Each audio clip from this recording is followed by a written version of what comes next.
The High Synod of the Ethelgard hegemony did not merely meet. They resonated. In the Grand Chamber of Whispers, a monolithic structure carved from the heart of a geostationary diamond asteroid orbiting the violet gas giant Othries. The atmosphere was not recycled air, but a curated blend of psychotropic incense and oxygen, designed to heighten the intellect and dull the primitive emotions of fear or haste. Here, amidst the swirling nebula light filtering through the transparent domed ceiling, the 7 high archons sat upon floating dais thrones of woven iridium, their elongated, translucent limbs resting upon control interfaces that felt more like musical instruments than command consoles. For 10,000 cycles, the hegemony had ruled the spiral arm, not through brute force, though their fleets were capable of turning solar systems to glass, but through the crushing weight of their cultural and technological superiority. They were the architects of the hyperlanes, the custodians of the stellar loom, and the self-appointed gardeners of sentient life. To them, the galaxy was a solved equation, a garden where weeds were pruned and flowers were curated. And in the center of the chamber, suspended in a holographic stasis field, floated the crude, jagged, and aesthetically offensive data buoy that the newcomers, the Terrans, had dared to launch into the sacred orbital space of the hegemony's throne world. Archon Vales, the eldest of the Circle, whose skin shimmered with the bioluminescence of 3 centuries of life extension therapies, gestured with a slender finger. The hologram magnified, showing the Terran device in stark, unflattering detail. It was a block of tritanium and ceramic, scarred by micrometeoroids, bristling with kinetic antennas and crude subspace emitters. It looked like a brick thrown through the window of a cathedral. To the Ethelgard, form was function. A ship that was ugly was a ship that was flawed. A device without grace was a device without truth. This Terran object was an insult to the very physics of the universe as the hegemony understood them. Vales let out a sound that was half sigh, half static, a vibration of his throat sac that indicated profound disappointment. He looked around the circle, his large, obsidian eyes reflecting the swirling data streams that surrounded them. The other archons, representing the military, the scientific caste, the economic guild, and the theological order, mirrored his disdain. They had convened an emergency session not because they feared the Terrans, but because the audacity of the warning required a formal, bureaucratic dismissal. The primitives persist in their delusions, Vales intoned, his voice amplified by the chamber's acoustics so that it sounded like it was coming from everywhere at once. We have received another transmission, the third in as many cycles. They do not ask for trade. They do not ask for territory. They do not offer tribute. They continue to scream into the void about a frequency variance in the galactic core. They claim our usage of the stellar loom is fracturing the bedrock of local spacetime. A ripple of amusement, sounding like the chime of crystal bells, went through the circle. Archon Kael'thas, the head of the science directorate, leaned forward, his robes of woven light shifting from blue to amused pink. "It is the classic cognitive error of the emerging species," Kael'thas said, his tone dripping with patronizing sympathy. "They discover the atom, they discover the warp, and suddenly they believe they understand the architecture of the cosmos. They look at the burning of a candle and scream that the house is on fire because they do not understand the nature of oxygen. The Terrans measure the universe with rulers made of wood and wonder why our quantum geometry does not fit their calculations." The hologram shifted to display the text of the Terran warning. It was blunt, devoid of honorifics, and alarmingly direct. Warning, gravitational shear detected in Sector 9. Subspace strata is critical. Cease all hyperlane traffic immediately. The bleed is coming. This is not a drill. Evacuate or reinforce. The text was read, flashing, accompanied by a primitive audio file of a human voice speaking in a flat, monotone dialect that the universal translators struggled to imbue with the necessary nuance. It sounded cold, mechanical, and entirely lacking in the poetic flourishes that defined civilized diplomacy. "The bleed," Vales mocked, tasting the word like spoiled wine. "A superstition, a ghost story for children. They believe the universe has a breaking point. They project their own fragility onto the stars. We have traversed the lanes for millennia. Our engines are perfect. Our shields are impenetrable. And they tell us to stop? To halt the commerce of 1,000 worlds because their crude sensors picked up a static ghost." Archon Thalassa, the war leader, shifted on her throne. She was the only one who did not smile. Her carapace was scarred from the border wars of the previous century, and she possessed a predator's instinct that the others had long since evolved past. "Their persistence is unusual," she noted, her voice a low growl. Primitives usually beg for technology or posture for war. These Terrans do neither. They act as if they are shouting from a burning shore to a ship at sea. I have analyzed their fleet movements. They are not mobilizing for an offensive. They are fortifying. They have pulled their patrol ships back to their own perimeter. They are building something, not a fleet of warships, but structures, massive, ugly structures. If they were planning to attack, they would be spreading out. Instead, they are turtling. Why? Vales waved a hand dismissively. Fear, the Lhasa, the behavior of prey. They realize they have offended a god, and now they build walls to hide from the lightning. Let them build. When they realize the sky is not falling, they will emerge, humiliated, and we will integrate them into the servant caste. They have strong backs, even if their minds are clouded by paranoia. The debate continued for hours, a circular exercise in self-congratulation. They dissected the Terran culture, mocking their brutalist architecture, their reliance on kinetic weaponry, their obsession with redundancy and fail-safes. The Ethelgard ships were works of art, powered by singularity siphons that drew energy from the vacuum itself. They had no backup generators because they did not fail. They had no manual airlocks because the computer never erred. The Terran ships were cluttered with levers, physical switches, chemical batteries, and hydraulic clamps, a testament to a species that expected failure at every turn. They build for disaster, Kael'thas laughed. We build for eternity. The mockery was a soothing balm, reaffirming their place at the apex of the galactic hierarchy. They were the masters of matter and energy. What could a species that still burned dead plants for heat in their recent history possibly teach them about the fabric of reality? The warning was formally categorized as Class 4 hysteria and filed into the archives to be ignored. Then the silence broke, not the silence of the room, but the silence of the sensors. It began as a tremor in the holographic display. The smooth, golden lines of the hyperlanes, which crisscrossed the galaxy like a nervous system, flickered. A low hum, barely audible, began to emanate from the floor of the chamber. Vales frowned, tapping his interface. Diagnostics, stabilize the projection. But the projection did not stabilize. The golden lines turned jagged, then red. A sector of the map, the very sector the Terrans had warned about, simply vanished. It didn't turn dark, it registered as null. The data stream from the listening posts in Sector 9 cut off mid-transmission. There was no static, no distress signal, just an abrupt cessation of existence. Communications malfunction, Kael'thas stated, though his voice lacked its previous certainty.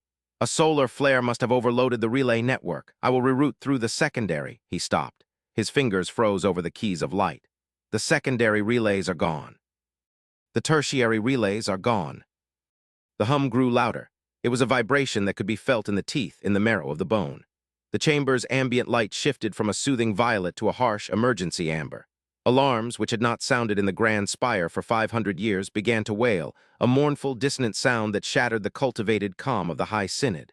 Sensor readings, the Lhasa barked, her predator instincts overriding the protocol. Give me eyes on Sector 9. The main view screen, a massive wall of shifting crystal, cleared the static. What they saw defied description. It was not an invading fleet. It was not a weapon. It was a wound in the universe.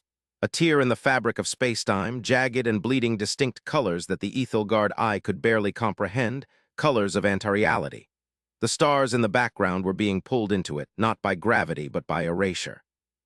It was as if someone had taken an eraser to a painting and was aggressively scrubbing away the canvas.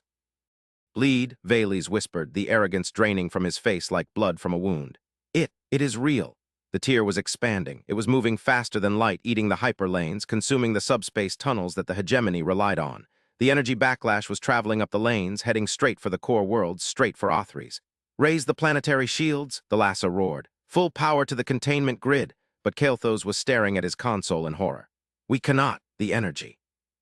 It is not kinetic, it is not thermal, it is entropic. It breaks the bonds of the atoms themselves. Our shields are designed to stop matter and energy, not the absence of them. The mathematics, the Terran maw. Thematics, they were right, the frequency variance. We pushed the lanes too hard. We fractured the road, and now the abyss is coming through. Panic, raw and undiluted, erupted in the chamber. The elegant archons, masters of the galaxy, scrambled like insects trapped in a jar. Reports began to flood in. 3 colony worlds silenced in minutes. The trade fleet in the Omega Drift gone, the destruction was exponential. The wound was tearing open wider with every second, feeding on the high-energy output of the Ethelgard technology. Shut it down, Vales screamed. Shut down the hyperlanes, shut down the reactors. But it was too late. The momentum of 10,000 years of continuous energy consumption could not be halted in a moment. The hegemony was a runaway train, and the cliff was rushing to meet them. They were going to die. The realization hit them with the force of a physical blow. Their art, their culture, their superiority, it would all be unmade, turned into dust and memory in the blink of an eye. The Lhasa looked at the tactical map. The wave of destruction would hit Othries in less than 10 standard time units. "We have no defense," she said, her voice hollow. "We mocked the warning, and now we are the fuel." The sensor officer, a lower-caste aide whose hands shook so violently he could barely operate his station, shouted, "Contact! Hyperspace breach! Massive signature detected!" Vales looked up, a glimmer of hope dying instantly. "The enemy?" he asked. "No," the aide stammered. "The signature, it is Terran, but by the light. The scale, it is not a fleet. It is one signal, one object." The view screen shifted away from the encroaching void to the space directly above the planetary capital. The sky of Othries, usually a pristine lavender, darkened. Clouds were pushed aside by a pressure wave that flattened forests on the surface below. It was not an elegant arrival. There was no silent slip into real space. The arrival was a violent tearing of the veil, a brutal assertion of mass into a space that did not want it. The ship, if it could be called that, emerged. It was colossal. It blocked out the sun. It was a sprawling, industrial nightmare of gray metal, scaffolding, exposed vents, and massive, thrumming engines that glowed with a harsh red light. It had no smooth curves, no aesthetic symmetry. It was a brick, a mountain of steel, a fortress that had learned to fly. It was scarred, patched, and utterly, terrifyingly functional. And then came the sound. In space, there is no sound. But the Terran vessel was so massive, its gravity drive so potent that it vibrated the hull of the grand spire, transmitting a deep, resonant growl through the very materials of the station. It was a roar, a mechanical, guttural roar of immense power held in check. It felt like a predator breathing down the neck of the entire planet. The sheer displacement of the ship caused tidal warnings on the oceans below. "Identify!" Vales shrieked, cowering in his throne. "What is that monstrosity?" The comms channel cracked open. There was no video feed, just audio. The voice was the same one from the warning, but now, stripped of the static of distance, it carried a weight of authority that crushed the room's panic into stunned silence. "This is the Terran heavy engineering vessel, Atlas. We are detecting a Class 1 entropic cascade in your sector. You failed to heed the warnings. You failed to reinforce the strata. Now you are in the path of the collapse." The voice was calm. It was not the voice of a soldier, but of a worker. A tired, annoyed worker who had arrived to clean up a mess made by children. The Lhasa found her voice. You brought a warship to conquer us in our moment of death." A pause, then a sound that might have been a scoff. "Warship? Lady, if we wanted to kill you, we'd have let the bleed do it. This isn't a warship. This is a tow truck. And we aren't here to conquer. We're here to hold the door shut." The massive ship, the Atlas, began to shift. Panels the size of cities opened along its ventral hull. From within, no weapons emerged. Instead, massive pylons, miles long, extended downwards. They crackled with electricity, arching energies that looked raw and untamed. "They are targeting the breach," Kael'thas whispered, watching the data. "But the energy output, it is suicidal. They are generating a localized gravity well equivalent to a neutron star. They will crush themselves." "Listen closely," the human voice commanded. "We are going to deploy the mag anchors. We are going to stitch the subspace tier. It's going to get loud. It's going to get rough. Your shields won't help you, so I suggest you sit down and hold onto something solid. We are dropping the hammer." The Atlas roared. This time the sound was not a vibration, it was a physical force. The ship positioned itself between the planet Othries and the encroaching wall of nothingness. The pylons fired, beams of coherent gravitational force slammed into the fabric of spacetime. It was like watching a surgeon stitch a wound with needles made of lightning. The bleed hit the Terran blockade.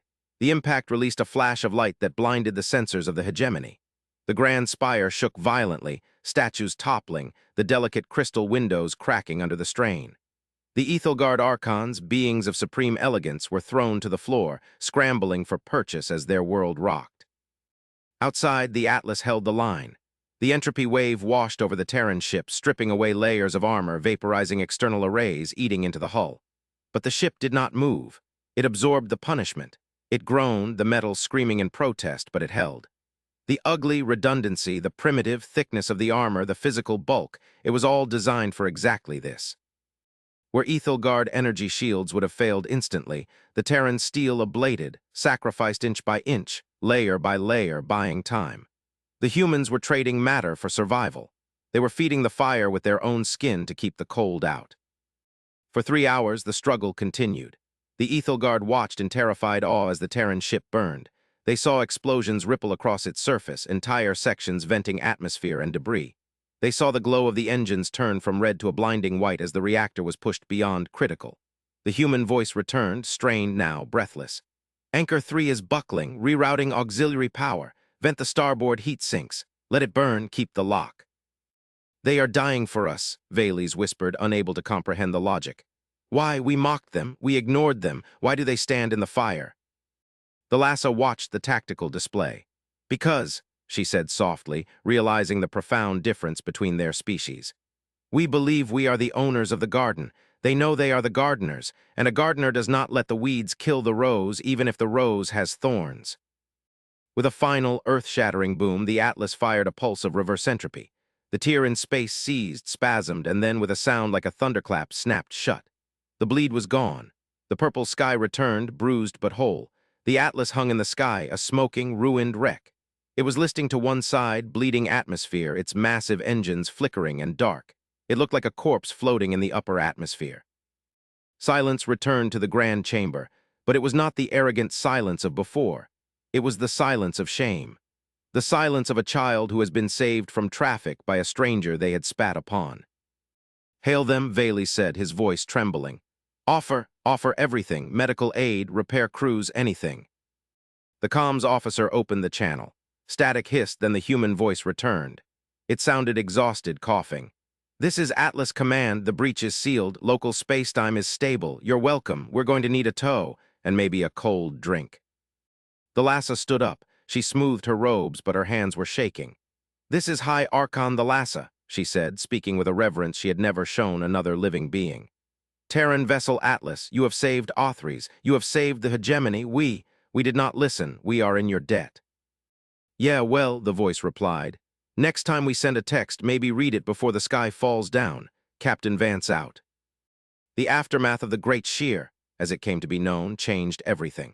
The Ethelgard hegemony did not collapse, but it was humbled. The illusion of their invulnerability was shattered not by an enemy fleet, but by the reality of a universe they had grown too arrogant to fear. And in that vacuum of confidence, the Terrans stepped in, not as conquerors, but as consultants. The arrival of the Terran relief fleet was a spectacle of a different kind. They came in ships that were blocky, modular, and ugly. They brought supplies, engineers, and terraformers. They did not lecture the Ethelgard on philosophy. They simply fixed the broken relays and reinforced the subspace tunnels with their crude, physical anchors. Valles found himself standing on a docking platform a week later, waiting for the shuttle that carried Captain Vance. The High Archon had dispensed with the ceremonial robes of light, wearing instead a simple tunic of gray silk, a gesture of humility. When the shuttle landed, with a heavy hydraulic hiss and a clank of landing gear, Vance emerged. He was a small creature compared to the elongated Ethelgard. He wore a uniform that was patched and stained with grease. He had a scar running down his jaw, and he looked tired. He did not glide. He walked with the heavy, purposeful step of a creature evolved on a high-gravity world. Valles bowed, a true bow, bending his spine until his head was level with the human's chest. Captain Vance, Valles said. I am Valles. I was the one who dismissed your warn. I am the one who called your people primitive. Vance stopped. He looked at the alien, then took a pack of cigarettes from his pocket, tapping one out. He didn't light it, atmosphere regulations, but he chewed on the filter. Don't worry about it, buddy, Vance said. We get that a lot. Oh, look at the monkeys with their wrenches. It's fine, we don't do it for the applause. But why? Valles asked, desperate to understand. Why build a ship like the Atlas? Why build an engine capable of holding back the void? We built art, we built perfection, you built a monster. Vance smirked, looking up at the repaired hull of the Atlas floating in orbit, still smoking slightly. You guys built for the summer, he said, his voice raspy. You built for the days when the sun is shining and everything is easy. You thought the summer would last forever. He paused, his eyes turning hard, reflecting a history of ice ages, plagues, and near extinctions that the Ethelgard could not imagine. We know better. We know winter is always coming. We know the universe tries to kill you every single day. So we don't build for perfection. We build for the storm. We build things that can take a beating and keep standing. That ship isn't a monster, Vales, it's a shelter. The cultural exchange that followed was painful for the Ethelgard. They had to admit that their perfect technology had a flaw. It was fragile. It relied on the universe behaving according to the rules. Terran technology assumed the universe would cheat. The Ethelgard scientists, once so arrogant, now sat in lecture halls listening to human engineers explain the concept of percussive maintenance and redundancy layers. They learned that while Ethelgard sensors could detect a neutrino shift at 1,000 light-years, a Terran sensor could keep working after being hit by a hammer. But the true revelation came during the inspection of the Atlas. Vales and the Lhasa were given a tour of the interior. It was a labyrinth of catwalks, steam pipes, and cramped quarters. It smelled of ozone, sweat, and recycled coffee. It was claustrophobic and terrifying, but in the center of the ship, in the engineering bay, they saw the core. It was not a singularity siphon. It was something else. A rotating sphere of contained energy that pulsed with a heartbeat rhythm. "What is that?" Kael'thas asked, staring at the readings. "It violates the laws of thermodynamics." "That," the chief engineer said, wiping grease from her hands, "is a captured star fragment. We didn't synthesize it, we saved it." "Saved it?" "From a dying system," the engineer explained. "About 50 years ago, Sun was going supernova. We couldn't stop it, but we could siphon off the core before it blew. Saved the energy. We use it to power the anchors. We carry the dying heart of a star to save other stars." The metaphor struck Vales hard. The humans were scavengers, yes, but they scavenged life from death. They carried the burden of the past to protect the future. They were not young. They were old souls in young bodies, hardened by a cradle that had been much harsher than the paradise of Othries. However, the story did not end with an alliance. The universe, as Vance had said, was always trying to kill you. 3 months after the Great Shear, the Atlas was fully repaired. The Ethelgard had provided materials, refined neutronium and polymorphic alloys that made the ship stronger than before. It was a hybrid now, the ugly industrial strength of Earth fused with the elegant materials of the hegemony. It was a symbol of the new order. But then the deep space sensors, now upgraded with Terran paranoia algorithms, picked up a signal. It was coming from outside the galaxy. The council convened again. This time, Captain Vance stood in the center alongside Vales. The hologram showed the signal. It wasn't a distress call. It wasn't a natural phenomenon. It was a rhythmic pulse, mathematical, precise. And it was targeting the location where the shear had occurred. "It's a ping," Vance said, staring at the data. "Sonar." "Sonar?" Vales asked. "Something is out there in the dark," Vance said, his voice dropping. "The shear, the bleed. It wasn't a natural disaster. It was a test, a stress test. Someone poked the fabric of our galaxy to see if it would tear, to see if anyone was home to fix it." A chill went through the assembly.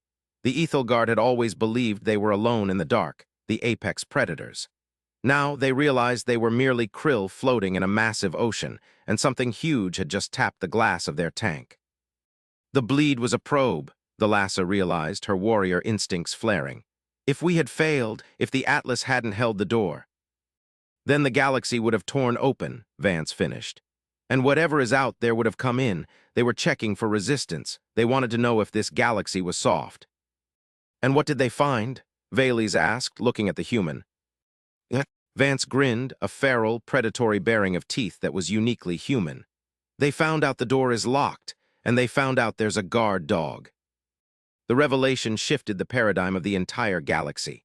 The Ethelgard realized that their obsession with internal politics, aesthetics, and minor border disputes was a waste of time. There was a dark forest outside the galactic rim, and eyes were watching. The alliance with Terra was no longer a matter of gratitude. It was a matter of survival. The humans were the ones who knew how to build the walls. Act 3 began not with a battle, but with a departure. The signal from the dark had stopped, but the echo remained. The Terran coalition announced they were launching an expedition. Not a fleet of scouts, but a fleet of motherships. The Atlas was just one of 12.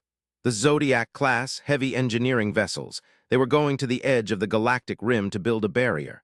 A literal wall of gravitational anchors to reinforce the galaxy against the extragalactic threat. The Ethelgard begged to join. They offered their fastest ships, their most potent weapons. Vance accepted, but with a condition. "You guys can come," he said. "But you leave the shiny robes at home. We're going to the mud. It's going to be cold, dark, and dangerous. We aren't going there to rule. We're going there to work." The departure scene was etched into the history of the hegemony. The Atlas, now flanked by Ethelgard cruisers that looked like jewels beside a boulder, powered up. The roar returned. It shook the station again, but this time the Ethelgard did not cover their ears. They listened. It was the sound of safety. It was the sound of a monster on their side. As the fleet prepared to jump, Valles asked Vance one final question. "Captain, if they come back, can we stop them, truly?" Vance stood on the bridge of the Atlas, looking out at the starfield. He touched the console, feeling the vibration of the captive star beneath his feet. He thought about Earth, a blue marble that had survived asteroids, ice ages, and its own children. He thought about the stubbornness that was encoded in human DNA. "Valles," Vance said softly, "we are humans, we don't know how to quit.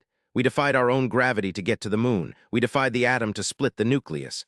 We defied the silence to talk to you. If something comes out of that dark wanting a fight, they're going to find out that we are the most stubborn, spiteful, unkillable cockroaches in the universe. We don't just survive, we thrive in the dark." The Atlas engaged its drive. The roar became a scream of defiance, a challenge thrown into the face of the unknown. The mothership punched a hole through the void, leading the fleet into the dark, not as conquerors, but as guardians. The Ethelgard watched them go, finally understanding the truth of the species they had mocked. The humans were not the masters of the universe.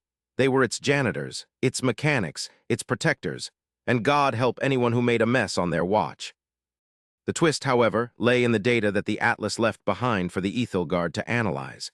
In the final data packet, encrypted in the deepest layer of the transmission, was the origin point of the hostile signal from outside the galaxy. Kael'thas deciphered it a week after the fleet had left. He sat in his laboratory, the blood draining from his face as the coordinates resolved. The signal, the probe that had caused the tear, had not come from an alien empire. It had not come from a monster. It had a digital signature, an archaic, primitive signature. Project Longshot, Origin Earth Era Pre-FTL Status Returned. Kael'thas stared at the screen. The signal was a Terran echo, a probe launched by humans thousands of years ago using primitive warp theory that had gone wrong. It had looped through the curvature of the universe, gathered momentum, and slammed back into the galaxy from the outside, grown monstrous by the distortion of time and space. The humans hadn't just saved the galaxy from an external threat. They had saved the galaxy from their own past. They had fought their own ghost and won. Valles, upon hearing this, did not feel betrayal. He felt a profound, terrifying awe. The humans were so dangerous that even their ancient mistakes could kill galaxies, and they were so powerful that they could catch those mistakes with their bare hands. He looked out the window at the stars, now safe, and whispered into the silence. "We mocked the child," he said, without realizing the child was playing with fire that could burn the gods. The galaxy was quiet, the roar had faded, but the vibration remained, a permanent reminder that in a universe of glass, the humans were the stone, and the stone was finally awake. The hegemony began to change. They stripped the gold filigree from their ships. They added manual airlocks. They started training in zero-G without suits. They adopted the Terra and doctrine of survival first, because they knew now that the winter was coming, and the only thing standing between them and the cold was the ugly, roaring, beautiful machine that the humans called a mothership. And somewhere out on the rim, the Atlas stood watch, a silent sentinel in the night, its engines humming a lullaby of power to a galaxy that finally, truly, understood the value of a monster. In the archives of the Ethelgard, the entry for humanity was updated. The previous text, Species Class 3, Emerging Aggressive Primitive, was deleted. It was replaced with a single line. Species Class Foundation, the anchor do not provoke. The lesson had been learned, the warning had been heard, and the roar would never be forgotten. The universe was vast, dark, and full of terrors, but the humans were the ones who barked back. And for the first time in 10,000 years, the Ethelgard slept soundly, knowing that the monsters under the bed were on their payroll. End of record. The story continues to expand on the implications of the long-shot revelation in the following cycles, exploring the societal shift within the hegemony. The revelation of the long-shot signal was kept from the general populace of the hegemony initially. To admit that the Terrans had essentially caused the problem they then solved would have, in a lesser political climate, caused war. But Valles and the High Synod possessed a wisdom born of near extinction. They understood the nuance. The Terrans of the past, the pre-FTL ancestors, were not the Terrans of today. It was a testament to their growth. The Terrans had cleaned up their own mess. It was the ultimate act of responsibility.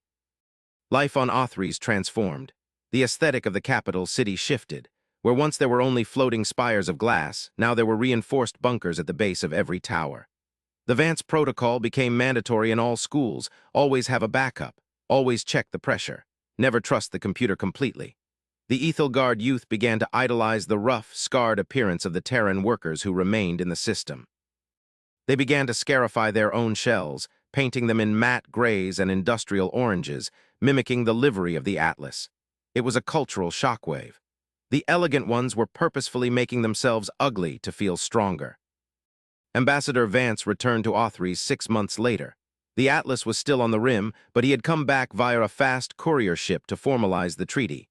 He walked into the Grand Chamber, which was still undergoing repairs.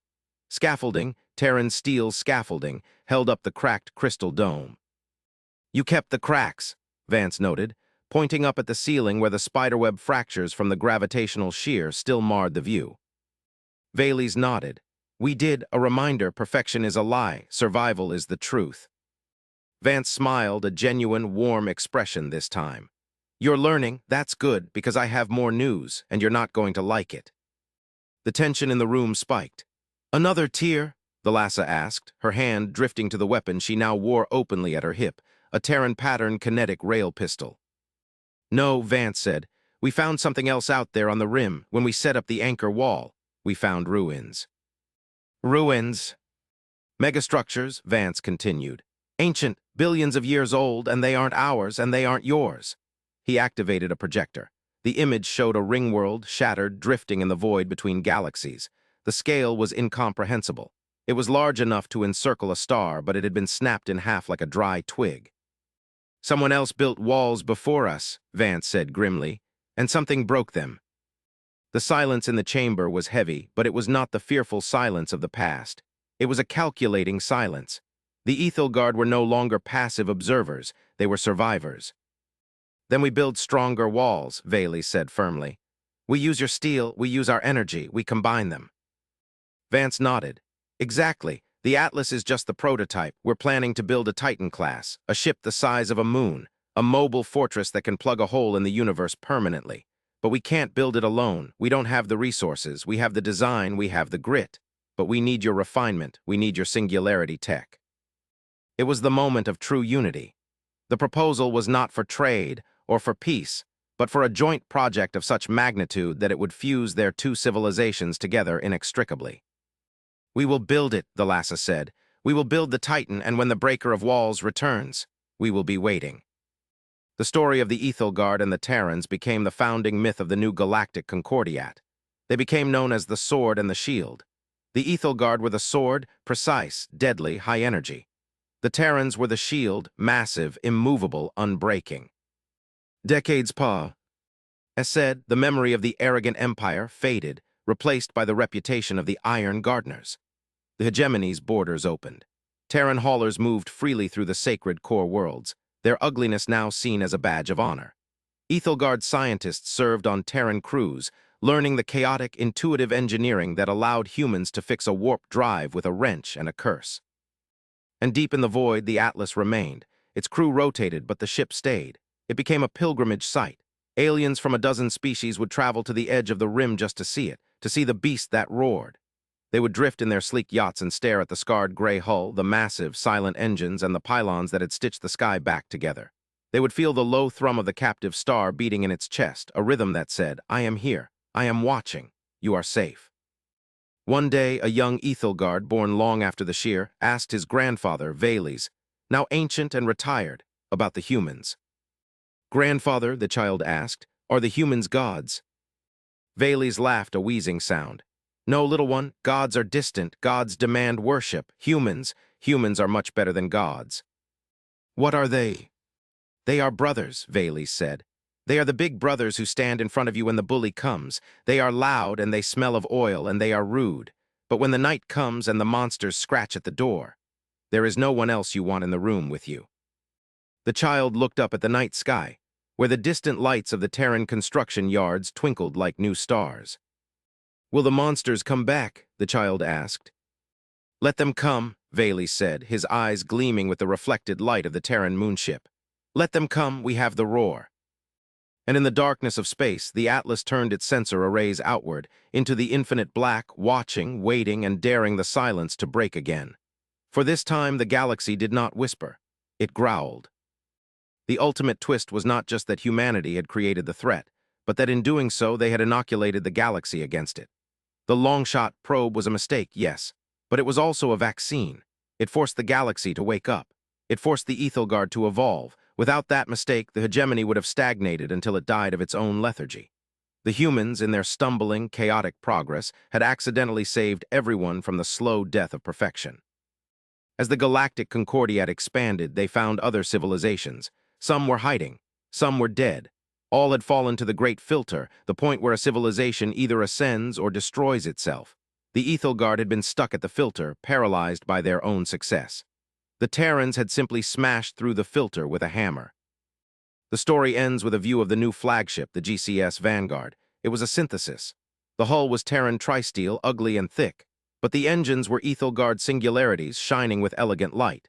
The bridge crew was mixed. A Terran captain, an Ethelgard tactical officer, a hive-mind navigator. They spoke a pidgin language of math and slang. They stood on the bridge as the Vanguard prepared to jump to a new galaxy, the first intergalactic expedition. "Status?" the captain asked. "Drives are hot," the Ethelgard officer replied. "Shields are holding, the void is deep." "Good," the captain said. "Let's go make some noise." The ship vanished, not with a silent slip, but with a roar. A roar that announced to the universe that the children of Earth and the scions of Othries were coming, and they were not afraid of the dark anymore. They were the ones bringing the light, and if the light wasn't enough, they brought the fire.